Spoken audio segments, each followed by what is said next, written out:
السلام عليكم ورحمة الله تعالى وبركاته. عن نبي سعيد الخدري رضي الله تعالى عنه وعن نبي هريرة رضي الله تعالى عنهما عن النبي صلى الله عليه وسلم قال: ما يصيب المسلم من نسب ولا وصب ولا هم ولا حزن ولا عذن ولا غم حتى الشوكة يشاكها إلا كفار الله بها من خطاياه. رواه البخاري ஷரீஃப். ஒரு முஸ்லிமுக்கு களைப்போ நோயோ கவலையோ துக்கமோ துன்பமோ சோர்வோ அவருக்கு எதுவாக இருந்தாலும் அது ஏற்படுமானால் அவருக்கு ஏதேனும் முள் தைத்தால் கூட அதற்குண்டான கூலி அவருடைய பாவத்தை மன்னிப்பதாக என்பதாக பெருமானார் ஸல்லல்லாஹு அலைஹி வஸல்லம் சொன்னார்கள். ஒரு முஸ்லிமுக்கு ஏதாவது ஒரு கவலை, ஏதாவது ஒரு கஷ்டம், ஏதாவது ஒரு சோகம், ஏதாவது ஒரு களைப்பு, நோய், இப்படி எதுவாக ஏற்பட்டாலும் சரி, அது அந்த அடியானுடைய, அந்த முஸ்லிமான அல்லாஹ்வுடைய அடியானுடைய கஷ்டங்களை போக்குவதற்காகவும் அவருடைய பாவங்களை அல்லாஹ் நீக்குவதற்காகவும் தான் அல்லாஹ் இது போன்ற சோதனைகளை தருகிறான் என்பதாக காமில் நபி ஸல்லல்லாஹு அலைஹி வஸல்லம் அவர்கள் சொல்கின்றார்கள். நம்முடைய காலில் ஏதேனும் ஒரு சின்ன முள் குத்தினாலோ அல்லது கல் குத்தினாலோ ஏதாவது ஒரு ரீதியில் ஒரு கஷ்டம் வந்தாலும் கூட அது நம்மை கஷ்டப்படுத்துவதற்காக அல்ல, நம்முடைய பாவங்களை மன்னிப்பதற்காகத்தான் அல்லாஹ் இது போன்ற காரியங்களை நம்மிடத்திலிருந்து வெளியாக்குகிறான் என்பதாக பெருமானார் ஸல்லல்லாஹு அலைஹி வஸல்லம் சொன்னார்கள். எப்படியாவது நம்முடைய பாவங்களை மன்னிக்க வேண்டும், அல்லாஹ்வையும் அல்லாஹ்வுடைய தூதர் ஸல்லல்லாஹு அலைஹி வஸல்லம் அவர்களை சந்திக்கும் பொழுது பாவமற்றவர்களாக பரிசுத்தமானவர்களாக வர வேண்டும் என்பதுதான் அல்லாஹ்வுடைய விருப்பமாகவும் பெருமானார் ஸல்லல்லாஹு அலைஹி வஸல்லம் அவருடைய பேராசையாக இருக்கிறது.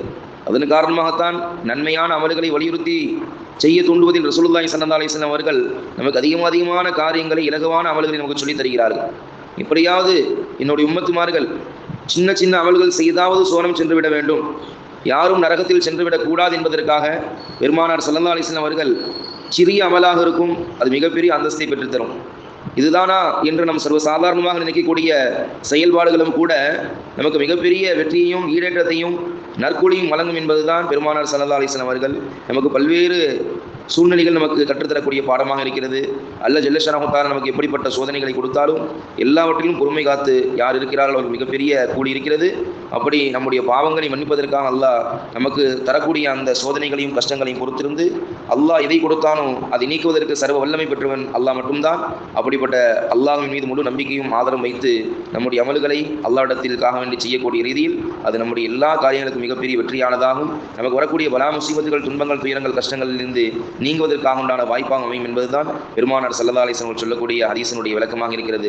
அல்லாஹ் ஜல்ல ஷஅனஹு தஆலா நம் எல்லா விதத்திலும் அல்லாஹ்வுக்கும் அல்லாஹ்வுடைய ரசூலுக்கும் பிடித்தமான வாழ்வதற்கு உண்டான வாழ்க்கை அல்லாஹ் நமக்கும் நம்முடைய குடும்பத்தாருக்கும் ஈமான் கொண்ட எல்லா மக்களுக்கும் அல்லாஹ் தந்தல் புரிவானாக.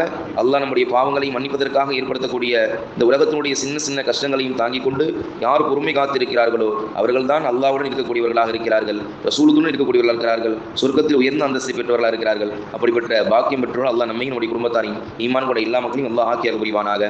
ஆமீன் யா ரப்பல் ஆலமீன். சுப்ஹானல்லாஹி பிஹம்திஹி சுப்ஹானக்கல்லாஹும்ம வ பிஹம்திக அஷ்ஹது அல்லா இலாஹா இல்லா அன்த வ நஸ்தக்ஃபிருக வ நதூபு இலைக். ஆமீன் ஆமீன். சுப்ஹான ரப்பிக ரப்பில் இஸ்ஸத்தி அம்மா யசிஃபூன் வ ஸலாமுன் அலல் முர்ஸலீன் வல்ஹம்துலில்லாஹி ரப்பில் ஆலமீன். ஸல்லல்லாஹு அலா முஹம்மதின் ஸல்லல்லாஹு அலைஹி வஸல்லம். ஸல்லல்லாஹு அலா முஹம்மதின் ஸல்லல்லாஹு அலைஹி வஸல்லம். ஸல்லல்லாஹு அலா முஹம்மதின் யா ரப்பி ஸல்லி அலைஹி வஸல்லிம். அஸ்ஸலாமு அலைக்கும் வரஹ்மத்துல்லாஹி தஆலா வபரகாத்துஹு.